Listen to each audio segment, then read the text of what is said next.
Er du mellem 15 og 25 år, og vil du hjælpe med at styrke danske unges mentale sundhed? Så hør her.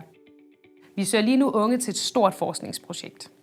Målet er at undersøge, om online hjælp, mere præcist en bestemt hjemmeside, kan give unges mentale sundhed puff i den rigtige retning. Men hvad får du så ud af at deltage? Jo, du bidrager først og fremmest til vigtig forskning om unges mentale sundhed. Men fordi vi ved, at du har en masse andet at se til end at besvare spørgeskemaer, så vil vi også gerne motivere dig med en lille præmie. Vi har derfor 200 biografgavekort for 2 personer på højkant.